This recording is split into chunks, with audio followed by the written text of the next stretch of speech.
जैसे अब एयरपोर्ट है, यहाँ एयरपोर्ट नहीं है, हम कोशिश करेंगे कि एयरपोर्ट यहाँ जल्दी से जल्दी बन जाए। भगवान राम मेरठ पधारे हैं। हजारों की तादाद में भक्त उनके दर्शनों के लिए पहुंच रहे हैं। उनकी एक झलक पा लेने को लोग घंटों इंतजार में खड़े रह रहे हैं। जी हां, हम बात कर रहे हैं टीवी सीरियल रामायण के भगवान राम की, यानी अरुण गोविल की।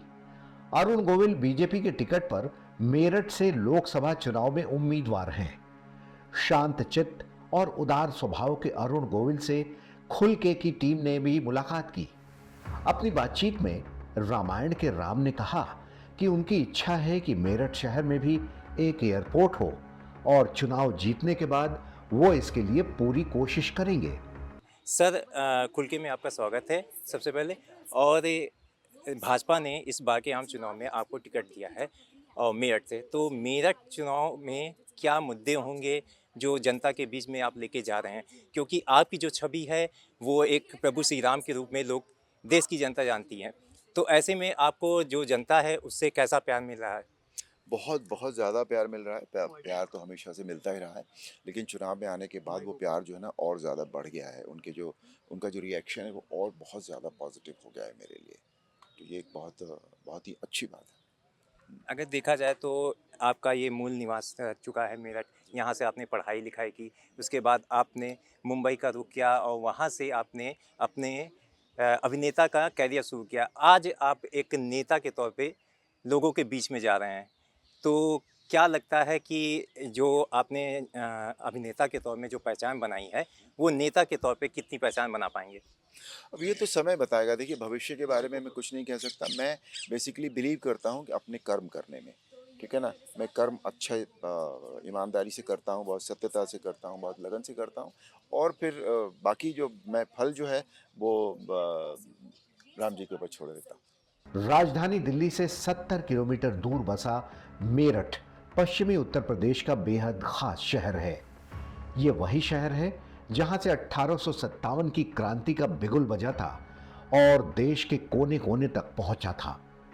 गंगा और यमुना के बीच बसे मेरठ शहर की विरासत बहुत पुरानी है, क्योंकि यहां पर सिंधु घाटी सभ्यता के निशान मिले हैं। प्राचीन शहर होने के साथ ही मेरठ की अपनी अलग ही राजनीतिक पहचान भी रही है। इस वक्त मेरठ शहर लोकसभा चुनाव को लेकर सुर्खियों में है। इसकी सबसे बड़ी वजह यह है कि बीजेपी ने 80 के दशक के सबसे लोकप्रिय टीवी सीरियल रामायण में प्रभु श्री राम का किरदार निभाने वाले अरुण गोविल को टिकट दिया है और तभी से ये सीट चर्चा का विषय बन गई है। सर, अभी हाल में ही प्रभु श्री राम के अयोध्या में प्राण प्रतिष्ठा हुई है। उसके बाद से पिछले 10 साल से डबल इंजन की सरकार बोली जा रही, मोदी और योगी की। ऐसे में अगर आप संसद पहुंचते हैं, उसके बाद मेरठ की जनता के लिए क्या नया कुछ करेंगे? क्योंकि अगर देखा जाए तो कई सालों से विकास की अगर हम बात करें तो मेरठ कहीं ना कहीं पिछड़ा दिखाई देता है। नहीं, मेरठ पिछड़ा हुआ तो मुझे नहीं दिखाई दे रहा है। बिकॉज आप अगर मेरठ से कनेक्टिविटी देखें आप, तो वो इतनी बढ़िया कनेक्टिविटी हो गई है कि मतलब आप मेरठ के किसी भी एग्ज़िट से जब एग्ज़िट करते हैं तो आप सीधे हाईवे पे होते हैं। तो कनेक्टिविटी इतनी ज़्यादा बढ़ गई है, मेरठ महानगर हो गया है। तो विकास जो है ना वो एक इट्स ए कंटिन्यूअस प्रोसेस, वो न तो कभी रुकता है। तो वो विकास जो है वो जितना अब तक विकास हुआ है, बस हम उसको लेकर आगे बढ़ेंगे। जो जैसे अब एयरपोर्ट है, यहाँ एयरपोर्ट नहीं है, हम कोशिश करेंगे कि एयरपोर्ट यहाँ जल्दी से जल्दी बन जाए। सर, अगर देखें सड़कों की स्थिति देखें, मेरठ की सड़कें काफ़ी ख़राब हैं। तो आप अगर संसद पहुंचते हैं तो इसके लिए क्या काम करेंगे? नहीं, जो भी चीज़ अगर यहाँ के लोगों को लगता है कि कोई चीज़ में नहीं हुई है अभी तक, या नहीं उसकी गति धीमी है, तो जो भी इसके लिए पॉजिटिव हो सकता है, एक पॉजिटिव अप्रोच लेकर हमें चलना होता है, सबके साथ सहयोग करके चलना होता है ना। पुराने जो हम अभी वर्तमान सांसद हैं राजेंद्र अग्रवाल जी, उन्होंने इतना काम किया है 3 टर्म से। अगर वो रहे हैं तो इसका मतलब उन्होंने कुछ काम किया होगा ना, तभी तो वो बार बार सांसद बन पाए। तो ये कहना जो है वो ठीक नहीं है कि ये स्थिति बहुत ख़राब है और इस चीज़ की स्थिति बहुत ख़राब है। एक इससे कंटिन्यूअस प्रोसेस होता है, कभी स्पीड स्लो हो जाती है, पर देन उसी प्रोसेस उनके जो उन्होंने जो काम किए हैं उसी को हम लेकर और आगे बढ़ेंगे। सर, मेरठ की जनता को क्या संदेश देना चाहेंगे? नहीं, मैं कुछ नहीं, कोई संदेश नहीं देना चाहूँगा। अभी तो मैं यहाँ जनसंपर्क कर रहा हूँ और ये इतना संदेश देना चाहूँगा कि मैं जब यहाँ से अगर मेरठ की जनता ने मुझे सांसद बना दिया तो मैं यहाँ रहकर काम करूँगा, बहुत लगन से काम करूँगा। भारतीय जनता पार्टी के कार्यकर्ता होने के नाते जो भी पॉजिटिव होता है, मैं क्योंकि मेरी अप्रोच जीवन में बहुत पॉजिटिव रही है, तो मैं अपना पूरा जो my 100% I will give it to Meerut. Thank you very much. Meerut Lok Sabha seat से बीजेपी ने जहां अरुण गोविल को चुनावी मैदान में उतारा है, वहीं इंडी गठबंधन से समाजवादी पार्टी ने सुनीता वर्मा को अपना कैंडिडेट बनाया है। हालांकि सुनीता वर्मा से पहले इस सीट के लिए समाजवादी पार्टी ने भानु प्रताप सिंह को चुनाव मैदान में उतारा था, लेकिन समाजवादी पार्टी को जैसे ही पता चला कि बीजेपी की तरफ से प्रभु श्री राम यानी अरुण गोविल चुनाव मैदान में उतर रहे हैं, तो समाजवादी पार्टी ने अपना कैंडिडेट फटाफट बदल दिया और सुनीता वर्मा को मैदान में उतार दिया। वहीं इस सीट से मायावती की पार्टी बहुजन समाज पार्टी ने भी देवव्रत त्यागी को प्रत्याशी घोषित किया है। इस वक्त मैं यूपी की मेरठ लोकसभा सीट पर मौजूद हूँ। यहाँ की जनता क्या सोचती है इस बार के लोकसभा चुनाव को लेकर, क्योंकि इस बार का जो मेरठ लोकसभा सीट पर चुनाव होने वाला है वो दिलचस्प चुनाव होने वाला है, क्योंकि भाजपा ने यहाँ से अरुण गोविल को टिकट दिया है। अरुण गोविल वही हैं जिन्हें आपने बरसों पहले रामायण में देखा था। अब वो अभिनेता से नेता बनने जा रहे हैं और यहाँ की जनता अरुण गोविल को कितना सपोर्ट करती है ये देखने वाली बात होगी। वैसे मेरठ को दशानन रावण का ससुराल भी कहा जाता है। हिंदू ग्रंथों के अनुसार रावण की पत्नी मंदोदरी यहीं पर रहती थी। यही नहीं, महाभारत काल में कौरवों की राजधानी हस्तिनापुर थी, जो वर्तमान में मेरठ जिले के अंतर्गत ही आती है। यानी इस शहर का ऐतिहासिक महत्व है। मौजूदा वक्त में मेरठ खेलों से जुड़े अपने प्रोडक्ट्स की वजह से दुनिया भर में मशहूर है। मेरठ संसदीय क्षेत्र के तहत 5 विधानसभाएं आती हैं। साल 2022 के विधानसभा चुनाव की बात करें तो बीजेपी ने 3 सीटों पर और समाजवादी पार्टी ने 2 सीटों पर जीत दर्ज की थी। वर्तमान में यहां से राजेंद्र अग्रवाल बीजेपी के सांसद हैं, जिन्होंने 2019 लोकसभा चुनाव जीता था। इस बार बीजेपी ने लगातार 3 बार मेरठ सीट जीतते आए राजेंद्र अग्रवाल का टिकट काटकर उनकी जगह रामायण सीरियल में श्री राम का किरदार निभा चुके अरुण गोविल को मैदान में उतार दिया। साथ ही अरुण गोविल पर बाहरी होने का आरोप भी लग रहा है। हालांकि मेरठ अरुण गोविल की जन्मस्थली रही है और यहीं से उन्होंने पढ़ाई भी की। इसके बाद उन्होंने टीवी जगत में अपनी किस्मत आजमाई और उन्हें वो मुकाम मिला जिसके वो हकदार थे। अरुण गोविल ने अभिनेता से नेता की ओर अब कदम बढ़ा दिया है। मेरठ की जनता उनके बारे में क्या कहती है, तो जनता से ही सुनते हैं ना। सर, आपका नाम? राम बाबू। राम बाबू, आप ये बताइए सबसे पहले इस बार के जो चुनावी मुद्दे हैं मेरठ जिले के वो क्या हैं?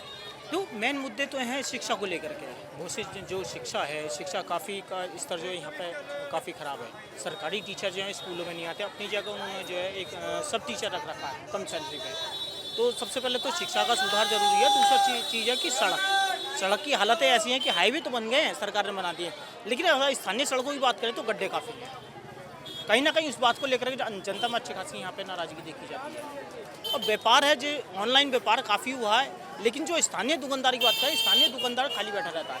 तो कहीं ना कहीं जो मिडिल क्लास है वो इसमें काफ़ी पिस रहा है। तो इस चीज़ का है कि जो ऑनलाइन व्यापार है सरकार को वो ख़त्म करना चाहिए, ताकि जो स्थानीय दुकानदार है उसे फ़ायदा हो। और शिक्षा और विकास, ये सारे जो चुनावी मुद्दे हैं वो जनता के यहाँ पे देखा जाए कि यहाँ से 3 बार भाजपा के सांसद रह चुके हैं और इस बार भाजपा ने अपना प्रत्याशी बदल दिया है और फिल्म अभिनेता अरुण गोविल को टिकट दिया। क्या लगता है कि भाजपा को इसका फ़ायदा मिलेगा? तो सिंबल पे कोई भी चुनाव जीत के ले जाएगा। भाजपा एक ऐसा सिंबल है कि आज आप किसी को भी खड़ा कर दो, सीट निकाल के ले जाएगा। लेकिन कहीं ना कहीं जो लोकल स्तर पर जो विरोध था मेरठ के अंदर, वो इसी बात करें भारी की टिकट नहीं देना चाहिए था। फिल्म अभिनेता है कि आज यहाँ है, कल को मुंबई है। इसी चीज़ का विरोध हुआ था कि क्या यहाँ की स्थानीय जनता मुंबई जाकर उसे पकड़ेगी? नहीं। तो यही चीज़ विरोध था कि जनता ने यही मांग उठाई थी कि स्थानीय जो आपके नेता हैं, क्या उनमें दमखम नहीं है? स्थानीय नेता अच्छा खासा काम कर लेते हैं, जो जनता की जो शिकायत होती है यहीं आगे पड़ लेती, लेकिन इस चीज़ को लेकर के अच्छा खासा विरोध था, लेकिन सीट निकालने वाली है, सिंपल पर तो सीट निकाली जा सकती है। भाई साहब आपका नाम क्या है? फिरोज खान। फिरोज जी, आप ये बताइए इस बार आप वोटिंग करेंगे? भैया वोट डाल के क्या करें बताओ, क्या करें? कपड़ा मंदा नहीं हो रहा, जीएसटी लगा रखी है इस पे, क्या करें बताओ? जीएसटी लगा से तो आप क्या चाहते हैं? थोड़ा सा मंदा करवाओ इसे, बेचते बेचते लग भी सूख जाए, रोजे में भी चिल्लाना पड़ा, कम ना हल्का करवाओ इस मामले को। मेरा नाम मोहम्मद अनस। मोहम्मद जी, ये बताइए इस बार वोटिंग करेंगे? करेंगे। क्या मुद्दे होंगे जिस पर आप वोटिंग करने वाले हैं? मुद्दे भाई रोजगार के होंगे, जो रोजगार देगा, जो अच्छे वो करेगा उसे देंगे वोट। तो पिछले 10 साल से भाजपा का राज रहा है, तो क्या लगता है कि आपको रोजगार नहीं मिला है? बस सही मिला, जितने भी मिला, ज़्यादा वो नहीं मिला, जैसा मिलना चाहिए था। इस बार किन मुद्दों पे आप वोटिंग करेंगे? सर मुद्दा कुछ नहीं किया, बस मुद्दा तो ये हुआ कि काम से मतलब है, हमें काम होना चाहिए, वोट किसी को भी मिले। नहीं, 3 बार से भाजपा के सांसद रह चुके हैं। अब भाजपा ने अपना उम्मीदवार बदल दिया है, एक फिल्म स्टार को टिकट दिया है। ऐसे में क्या लगता है कि जो बाहरी कैंडिडेट है वो आके यहाँ पे मेरठ का विकास करेगा, जो पहले नहीं हुआ है? सर कैंडिडेट से मतलब नहीं कि जो आप कहना चाह रहे हैं, मैं अभी तक आपकी बात समझा नहीं कि कौन से स्टार को मतलब किसे। भाजपा ने अरुण गोविल को यहाँ से अपना उम्मीदवार घोषित किया है, तो ऐसे में क्या लगता है कि वो मेरठ का विकास कर पाएंगे? सर ये तो कह नहीं सकते, तो वक्त पे पता लगेगा, वक्त आने पे पता लगेगा, ऐसे नहीं कह सकते कुछ। मोहम्मद सामिद जी, ये बताइए इस बार क्या मुद्दे होंगे लोकसभा चुनाव में जिन पर आप वोटिंग करने वाले हैं? व्यापार का मुद्दा है, व्यापार सही है, शिक्षा सही है, बेरोजगारी बहुत हो रही है, लेकिन इस सरकार में जो सरकार चल रही है, इस सरकार में गुंडाराज खत्म हो गया, काम बढ़िया कर रही है, अब के भी अच्छा काम कर रही है, पिछले साल भी अच्छा हो, पिछले दफे भी अच्छा काम करता है, इस साल भी उम्मीद है इनसे अच्छा काम करेंगे। अच्छा, यहाँ पे जो मुस्लिम हैं मेरठ में, उनकी जनसंख्या क्या होगी? उनकी जनसंख्या 5-6 साढ़े 7 लाख होगी, 5-6 साढ़े 7 लाख ऐसी होगी। तो क्या लगता है मुस्लिम समुदाय के लोग भाजपा को सपोर्ट करते हैं? हाँ जी, अब कुछ कर रहे हैं, और ऐसा नहीं, रुझान अच्छा है भाजपा का, पकड़ भी अच्छी हो रही है इनकी यहाँ पे, और सही हो कर रहे हैं, जो बातें काम सब सही कर रहे हैं। अगर मेरठ में सड़कों की बात करें तो सड़कों में काफ़ी ज़्यादा गड्ढे हैं, तो आपको नहीं लगता कि कहीं ना कहीं मेरठ सड़क को लेकर या पानी को लेकर या बिजली की समस्याओं को लेकर कहीं पे पिछड़ रहा है? जी हाँ, थोड़ा बहुत गड्ढे हैं यहाँ पे, अभी कुछ सड़कें ऐसी जहाँ आज जल भरा होता है, जैसे आगे चले आइए अब समर गार्डन, इधर आज भी मतलब पानी अगर भरता है तो के में निकलता है, बिजली की समस्या भी है, लेकिन हम इस एरिया में बिजली बढ़िया आ रही है। मोहम्मद शकील जी, ये बताइए इस बार क्या मुद्दे होंगे जिस पर आप वोटिंग करेंगे? जी हम तो बीजेपी को वोटिंग करेंगे। नहीं, बीजेपी को करेंगे वोट। मुद्दे क्या? हम इस वजह से ख़त्म करेंगे, गुंडागर्दी ख़त्म हो गई। ये थी मेरठ के रिसाड़ी गेट बाज़ार की जनता, जिनका कहना है कि जो विकास है, विकास के मुद्दे पर वोटिंग करेंगे। बता दें कि मेरठ से भाजपा ने फिल्म अभिनेता अरुण गोविल को टिकट दिया है, वहीं बसपा से देवव्रत त्यागी ये चुनावी मैदान में है और सपा से सुनीता वर्मा को टिकट दिया गया। देखा जाए तो इस बार का जो मेरठ का चुनाव होगा वो त्रिकोणीय चुनाव होगा। ये तो आने वाली तारीख को पता चल जाएगा कि मेरठ की जनता का प्यार किस पार्टी के नेता को मिलती है। मेरठ में मुस्लिम मतदाताओं की भी अच्छी खासी संख्या है। आबादी के लिहाज से यहाँ 5,64,000 मुस्लिम हैं। इसके अलावा जाटों की आबादी करीब 3,14,000 है। जाटों की आबादी भी करीब 1,30,000 है। ब्राह्मण 1,18,000 है तो वैश्य 1,83,000 है। भले ही इस सीट पर भाजपा का दबदबा हो, लेकिन इस बार के चुनाव में मुकाबला बीजेपी, समाजवादी पार्टी और बहुजन समाज पार्टी के बीच त्रिकोणीय होने से बेहद रोचक हो गया है। जय श्री राम।